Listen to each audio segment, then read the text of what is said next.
What's going on today? How you doing? Everything's good. Great to see you again. Thank you for reaching out.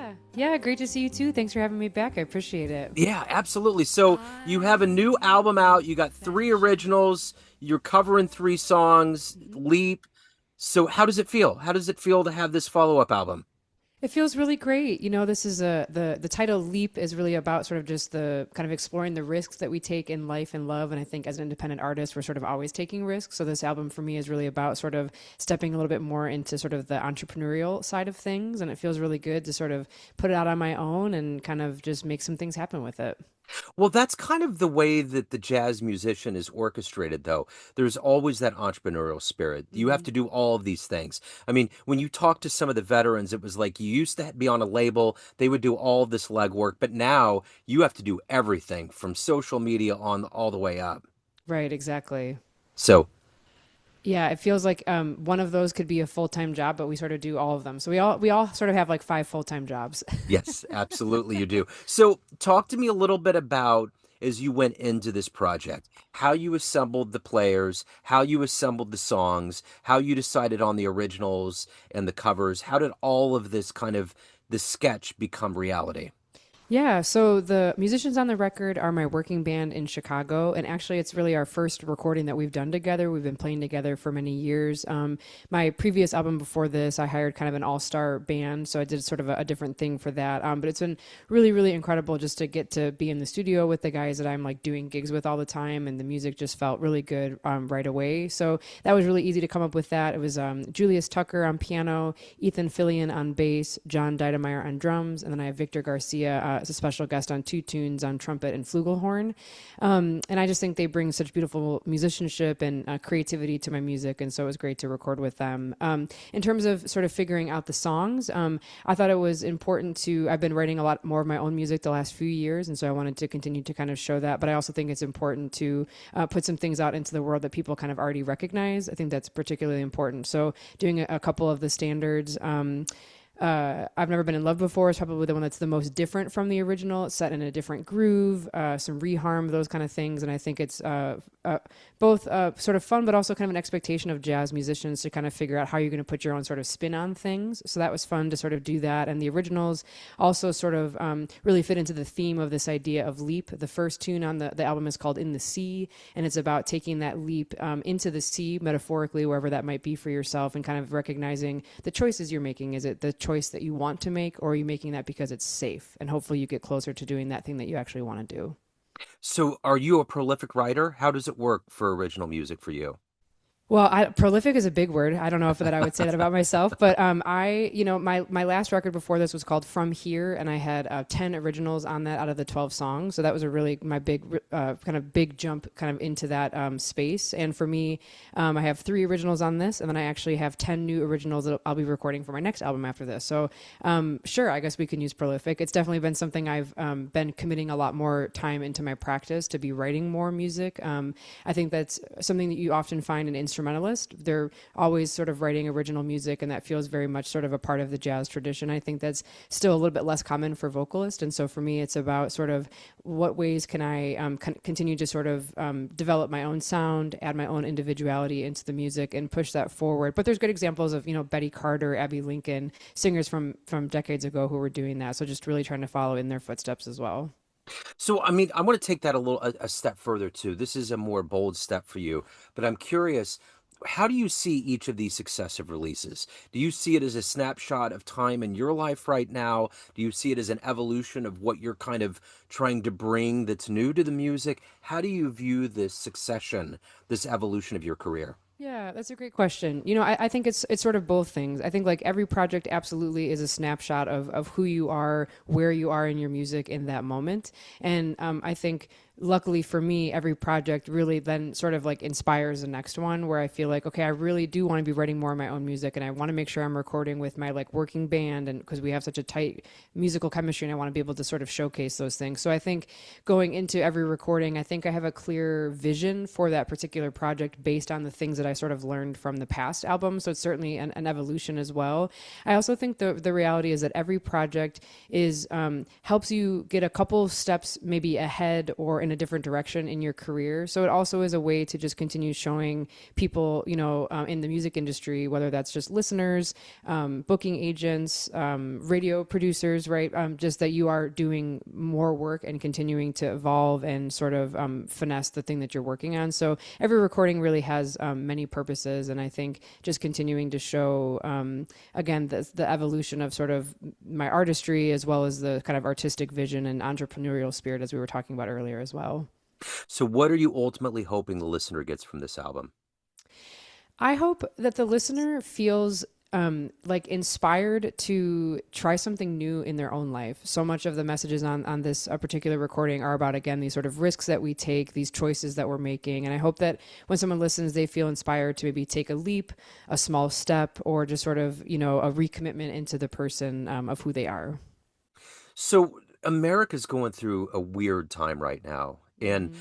when I think about times in American history, music has always kind of been a bedrock, a cornerstone, from film to music, all paintings, all the way in between. When you hit the stage, and even with this album right now, how much are you thinking about giving a level of relief or escape to everybody's brain that's kind of getting hemorrhaged by all of this stuff that we're dealing with right now in modern America? How much of Yeah. that is in your mind? I mean, I think that's very prevalent in my mind. I also am very conscious never to really get political necessarily on stage because I think people do need a break from all of that. But I do make a point to talk about some sort of larger things where I really do feel like people showing up into a jazz club or another kind of music venue together in a space with people that they don't know and can just enjoy sitting with someone that they don't know and just have an experience like that is a major form of resistance that we can all actively participate in, like continuing to show up, continuing to embrace live music, creativity, choosing love, choosing, again, sort of being in these different spaces. So I do make a point to sort of say those things on stage. And I think absolutely I've had, many conversations with other musicians about this and just sort of seen, I think people are still coming out to the clubs and are excited about music because I think that the live music experience, and that also gets into things about like AI, which is not necessarily your question, but, there's a lot of things sort of pulling us away. But I think if we just continue kind of showing up, I think it's incredibly important. And I think that's definitely a job that we all have as musicians and entertainers is to help people find some relief and some release from all of the things going on in their day-to-day life. Yeah, and I've never really, in the history of jazz, have ever heard anybody be overtly going out and being fire and brimstone. I Sure. mean, there was that little kind of jokey thing with Dizzy Gillespie for president for a while, Right, and there's right. been some other things. But jazz is the social music. It's always Mm-hmm. been kind of that way of in its own way, because most of it doesn't have lyrics, of just kind of being that soundtrack of our times. And like I think about like Ramsey Lewis, like all of his albums always seem very triumphant of, we're going to overcome. And there's a Right. lot of that too with a lot of other musicians where you Mm-hmm. just feel that swell of optimism. The hope is never going to go away, which is kind of the way that jazz is. Jazz isn't an art form that people walk into because it's potentially going to be this lucrative payday. They walk Sure. into it and they continue to do it because it's this lifestyle, it's this community, it's this music that makes you feel like you belong on the planet. Yeah. Absolutely. Yeah, I don't think I could say it any better. I actually just came back from, I was in New Orleans last week at the Jazz Education Network Yeah. conference. And like, yeah, just being around and you just, again, just really a part of this beautiful community and this really extraordinary musicians. And I think it is so much about, it's music of the people and music for the people. And I think that if we all continue sort of having that front of mind, I think we'll continue to be, longevity in the music, but also just bring some positive change. I was talking with a musician and he said that he thinks that jazz musicians will be able to save the world. And I think he's onto something. Well, I felt like that when I was talking to musicians during COVID. I feel like the art form of jazz mimicked kind of the way that we live our lives. It's unexpected. You got to go in and make something sound good. There's always a level of improv, and it's one of the few art forms, especially auditory, where it's not scripted. And Hmm. you're never going to hear it twice. So yeah, I agree. I think in that very myopic way of that thought, even going back to COVID, that was an art form that made sense in the jazz community because that's what you're doing all the time. You're Right. always getting thrown into the unknown. Hmm. Um, And the thing that's interesting about AI, and I haven't really broached this a lot in questioning because I'm kind of resisting the idea that we would ever get to a point where there would be AI generated jazz. That would be so like the balloon, the air leaving the balloon would be so catastrophic. Like I just couldn't imagine that because I would never go down that route as somebody that Mhm. plays a show, a weekly show spotlighting all of the artists. But I'm thinking from your perspective as a musician, how much of that is in your mind? Because it's already prevalent in Hollywood. There's already this Tilly, I think, is an actress that has been AI generated, and it's creating a fervor in that community. Mhm. How much of this AI generated stuff going on right now is a part of your thought process as a musician? Well, it's interesting. I actually have had several musicians tell me that they have heard AI jazz like playing at restaurants and like coffee shops, and they can tell that it's AI generated just based on just like the musicality of the saxophonist solo or whatever like that. So I think it is already happening. I'm very sorry to say I haven't Yeah. heard it necessarily on the radio that I'm listening to or anything like that. So I think that's real. I think especially because I've been writing music, that's something that people that's definitely already happening. I've had people send me like, oh, I put my lyrics to this music that I found on this AI website, and it's like, ugh, I have a lot of that's very problematic. So I think there's a lot of challenges, and I think that it's the concerns that I think it's actually like already here.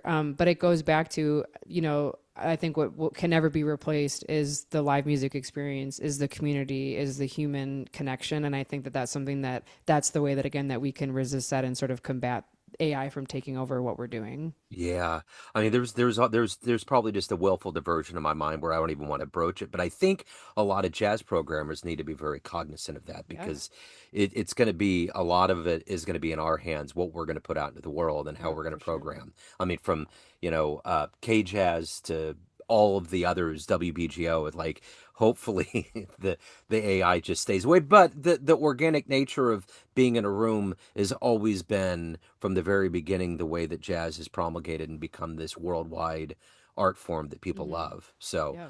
I don't think that will go away. So speaking of the music and the live environment with Leap, what are you doing with the new year with presenting this live? What's going on with your itinerary and how can people pick up the album?